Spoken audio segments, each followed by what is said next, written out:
instructions, mandatory instructions we are going to talk about. One is EX test, which is nothing but external test. So why do we need this instruction? Is to test the connectivity between the chips. In your PCB, you have multiple chips connected together. So there are some defects could be there in the wires, which are fabricated on the board.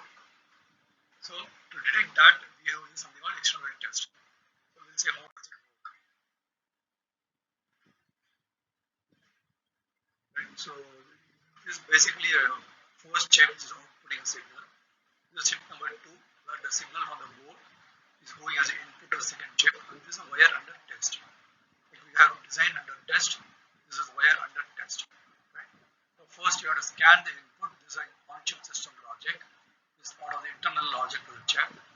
We scan in the data into chip 1. The SI pin, we scan in. Then we update DR instruction into it. So part of this, we do a shift DR. If you should have understood the tap controller properly for this, do a shift DR, then clock DR, number of clock DRs. Then you go to update DRs. Once you update DR, then the output comes on here. Then you have to capture this. Go back to the previous class, you will remember the capture state. So to capture, you have to put the shift DR to 0 and give a clock DR pulse. You capture the signal. Right? This is a clock DR. You capture this. Then you have to scan out. How do you scan out? So take the shift DR1, give number of clock DRs, then you start clocking it out. And the mode should be 1 always. Right? So that is the concept of the EX test. Okay, let's go fast. Let's review. This is the tap controller and the boundaries cancel. I hope the audio would be okay now because we are into 2 minutes. So this we reviewed always. So after instruction code is loaded, when you want to number of zeros you want to shift, you have to put it. Then based on the total length of data register. Right? That's how the scan works. So the boundary scan register and the BR bypass register works this way. Right? So this is basically to bypass. So if you look at the state machine, I will just try and explain very briefly, high level. Send a 1, send a bunch of zeros, scan in, then go to exit DR, then do update, go back to the thing. Right? So this goes to the bypass mode basically. Okay, and this you could figure it out. There's another way basically how it is exiting. So you please do a self study. That's what I gave you assignment in the last class. Look at it. Any questions we can discuss offline. Okay, coming to this class, we're going to about some examples. What is how to load instruction, right? So there's a data chain and the instruction chain. They're each having 7 stages. What are n number of states? We'll see how to load instruction first. So to initialize the tap controller, get to reset mode. For that, you have to send series of 5 or more ones, or you apply a TRST pin, TRST N pin. TRST N pin is not mandatory. That's what we saw in the previous class. So if you don't have that pin, how do you reset? By sending a series of ones on the TMS pin. So send a series of 1 to reset. Right? Once you reset, then you have to do a load instruction. How do you do that? You do 0. You have to give us this instruction on the TMS 0, 1, 1, 0, 0. So you have to send this particular pattern on the TMS. So first you give a series of 5 ones or more. After that you give a 0, 1, 1, 1, 0. So you come to this particular state. This is a load instruction state called shift IR. So you put the instruction what you want to load. I'm giving instruction all zeros. Whatever it is. It may be a EX test instruction, I do not know. So in this, you loop in this loop continuously. Put the TMS value to 0. So n number of times 0, 0 means, look at the legend. So why it is 7 bits means the chip 1 instruction just has a 4 bits. Chip 2 instruction just has 3 bits. So that's why you have to shift for 7 clocks. Right? And through the TDI, so you come to this state. Right? While you come to this state, you do a left shift bit first. To the TDI, you shift the 7 zeros. That is your instruction, actual instruction. This is the mode pin, TMS pin. You're getting to this particular state. Once you come to this state, you have to send the actual instruction to the TDI pin. That's called the instruction register. right? You have 7 bits. You send 7 bits of instruction, which is 7 zeros. Send it out, right? And you are in the shift IR state. Then you do what you have to do. Just pause here for a minute. What combination you have to send to go to idle state? Can you take a pause?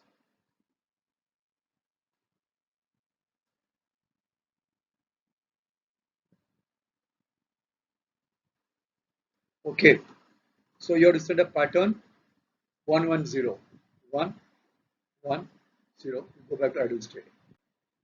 Okay, scan in update. How do we do a scan in update? So when you want to send in an instruction, how do you do that, right? So you can again you are in 10 you are the previous mode. You put stage 100. You come to this run idle state. Right? Then you scan in a series of 000s, and TDI you put the value of 101. Right. So then what happens? That bit is shifted in first. Here the data register has. Now you shifted the instruction. Now we have to shift the data. The previous slide we saw how to shift the instruction. Here we are seeing how to shift the data. So in this case, the spec says the chip 1 data register has 8 bits, the chip 2 data bit register has 8 bits, and you have to shift a pattern of 101 here. You shift the left bit. It's a simple shift register concept. So you pretty much know. If you don't know shift register, please exit out of this course. Right? So data length of 16 bits, you shift this pattern. Left bit is shifted first. You want to shift 101. So this is a pattern you shift to the TDI. You are in the shift DR state. Then you pause the video and check, analyze the rest of the state. How do you go to update DR state? How do you go to select DR state? Pause the video, understand what is the value you have to send the TMS signal. Answer is written in the slide. Please pause the video and think. Okay, now that we shifted in the data, how do we shift out the data? Right? So here again the same logic. So I'm going to pause the video. You have to analyze it yourself. We saw 2 examples: how to load instruction, how to shift in the data. Now you have to shift out the data. Right? Same principle. So you pause the video. Answer is here. Figure it out and see if you can understand. If you don't understand, discuss among yourself or ask question in the classroom. Okay, let's go to next slide. Bypass instruction. So why do we need the bypass instruction? Right, when there is a series of chips, so you want to put one chip, you want to bypass. We saw what is the bypass register already, right? Now we are seeing bypass instruction, which is 1 bit, right? So if you want to go through this chip, there are 8 pads. It takes 8 clocks for each chip. You want to go through all the 3 chips, it takes 24 clocks. But you push the bypass instruction, which is a particular register, bypass register. Program that with the bypass instruction. You need just 1 clock to bypass this chip. Totally it takes 17 clocks. It bypasses the test time. So what is the overall test time saving? Calculate. What is it? Please post this one of your, it's not assignment. You work it out amongst yourself. That's how you learn. Find out how much of the test time you can save in bypassing the chip 1 here. You can pause the video and think. Okay. So similarly, there are sample and preload. We saw the EX test instruction. Similarly, there are sample instruction and preload instructions. Sample instruction take the snapshot of the system IO pin, which is basically observability and then controllability. We've been talking about that right from the first chapter. We are going to talk till the end. Observability and controllability are very, very important, very crucial. So sample instruction and the preload instruction are very important. Sample instruction, take a snapshot. What is a snapshot? Can you please pause the video and tell me what is snapshot? If you have doubts, please ask me. Otherwise, we move forward. Right? What is a preload? It takes a control system IO pins, so you can control the chip. Okay, let's do how the sample instruction works. I'm going to skip, so you have to pause the video and see wherever I give instructions, which is very similar. If you understand the JTAG tab controller and the EX test example, this will be just a case study. Yeah, I would think I'll skip this. I'll spend a few minutes in every slide. I'm going to say pause video. You're going to pause it and analyze the logic on your own and ask me questions if you have any. So again, very similar. If you understand the tap state machine, so just shift register and logic operation. Okay. So I'll tell you the concept. When mode is 0, you could isolate the system logic, and it doesn't interfere with the normal operation of system logic. The system will work to its functionality. When you put the sample instruction, you just shift out the input to the output, the scan bits, right? So that is the sample instruction for you. That's why sample instruction is used. So pause the video, understand the logic. So this logic, skip this slide also I'm going to skip. It give you complete instruction how to shift in the instructions, TMS, what value you'll shift in. Pause the video, understand. Again, this video slide also I'm going to pause. Here I'm going to assume that instruction is already loaded, but you write down as you are in a notebook, you write down, you load the instruction and shift out the data. You are going to sample, right? You are going to shift out. How do you do that? Here you assume the instruction code is already loaded. Understand this as it is. Now you load the sample instruction, then shift out the data and observe. Write the complete example. Just if you want, you can do it. It's not assignment. You can do it if you like. Pause the video and understand the statement. Okay. Preload instruction. What is a preload? Right? So again, I'm going to pause it here. I told you what is a preload. It's going to load the certain registers with certain values. Right? You're going to isolate the system logic, put mode equal to 0. System logic is kind of isolated. You want to load a preload values into certain values, so is that your system can get initialized when you actually shift in the data. Right? Again, you are going to control the system. That's called preload. I told you the two slides before. Sample is for observability and preload is for controllability. How do you control the system? You have to bring up with the known values. Right? You are going to load a known values and control how the known data can be shifted into your system logic. What is system? You have the introduction module, making of system on a chip. You would understand.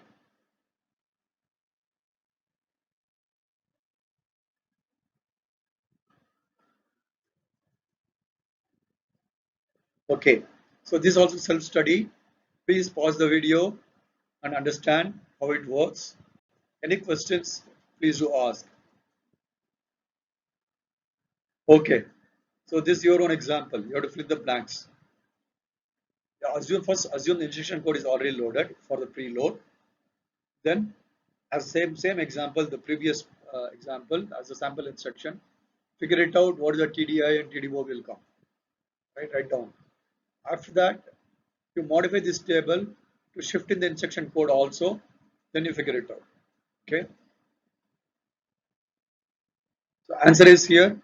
Pause the video and understand your answer matches with what you have done in the previous video. If you don't get the answer, go back to the previous. Don't cheat. Go to pause the video, go back, rewind the video, solve the example, then come back and look at the answer. Optional instruction in test. It tests the internal test for system logic, right? That's optional test. So how do we do that? How do you test the internal logic? Assuming you have an AND gate, you want to test it. You want to test the on-chip system logic. How do you test that?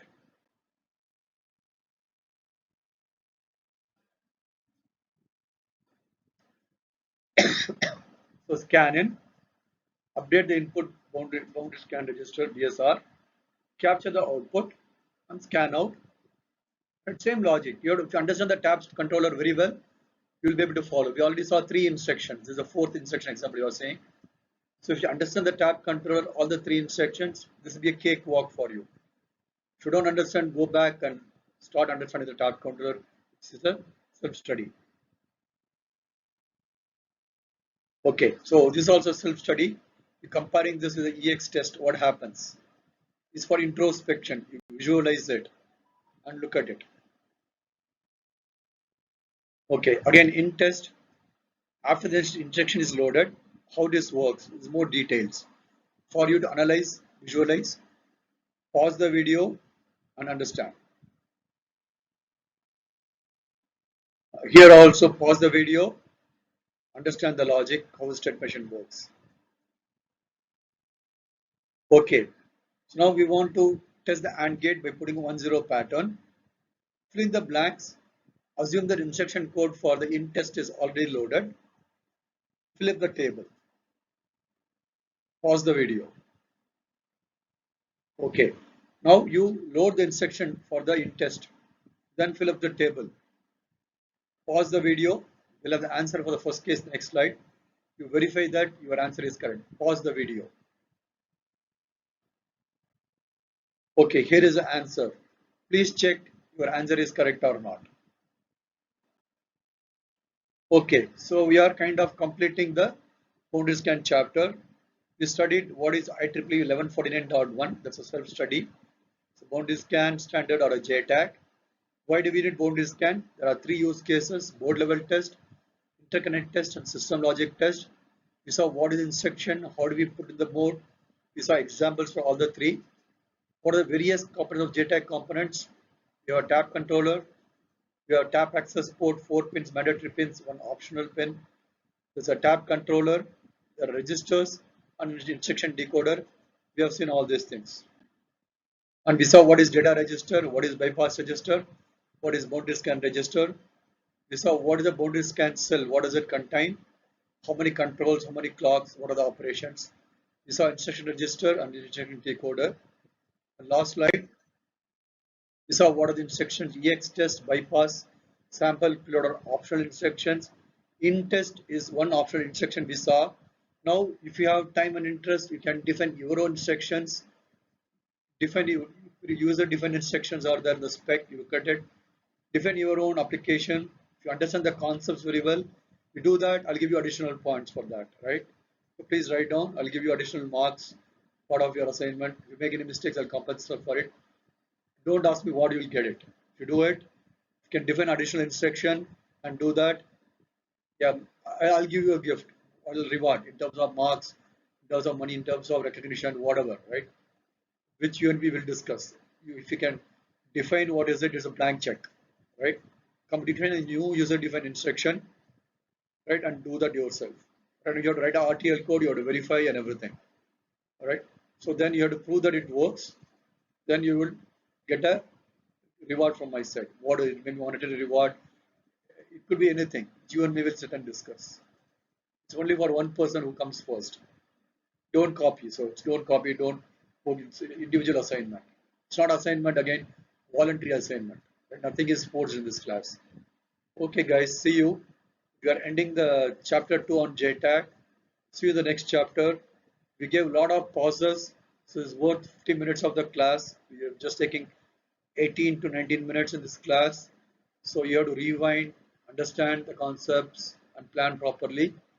So see you then, the next chapter. Until then, bye bye.